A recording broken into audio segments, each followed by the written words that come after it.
Hi everyone, we're really excited to welcome you to the very first sneak preview of Map Mavin. So before we get started, just want to admit up front that there's going to be a couple bugs you might see here, and this is still pre-alpha, but things for the most part are working. So what I'm going to show you is the creation of a web map, which is the secret sauce, so to speak, of Map Mavin. And here's the panel, and you have different options on the left-hand side here. So we're in the My Web Map section. And this is where you can actually create a web map. So let's get started here. So push on this green button up here.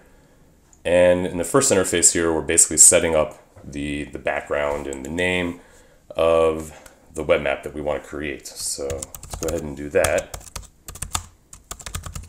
And we can give ourselves that's the web map name, and we'll give it a quick description,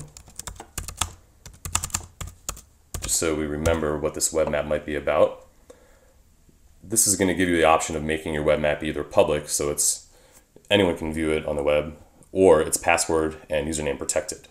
And we can also give a little logo in the top of the web map, so I'm going to set it to some logo of my choosing.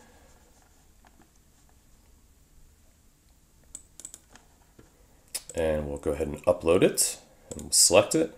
We'll go OK, and now that will be in the background of our web map when we're ready to see it. So we go ahead and save our web map, and then we'll move on to the next interface. In this interface, you're actually selecting the tools that you can use on your web map, selecting setting the bounding box, and setting the color of the layout. So we'll just add a couple of tools just so you can see what everything looks like there. We'll change the bounding box so you get a sense of how that might work. And then we will select a colored web map. And we will move on to the next screen. Oh, before we move on, this is a cool little option here. We have a directions button, which on every page where there are directions built in, currently not on this page, of course, as I say that. I'll show you when we get back to the home page. But on every page, we will have a directions button that will have information about how to use that page so that you don't have to hunt and peck for it. So we'll move on to the next screen here. In this page, you decide what layers you might have. This is going to be your layer tree that you can pull from, and then this is going to be what's in the web map. So we'll just load one layer for this time just to show you. It's going to just be a base map. Move on to the next. This is going to be where you can share your web map with a group of users, and you'll also have a URL that you could just email to them, especially if it's public. That might just be the easiest way. And we'll go ahead and save this web map. Go back into the interface, and let me just show you see, here's our new web map we've created. Let me show you what the directions look like as we actually have them written for this one. And you can see that, so this will be on every page, and it'll give you a sense of how to use what's going on in this. So let me just show you what the actual web map looks like. So this will show us a preview. It'll bring us over into new page, take a couple seconds, and here we are.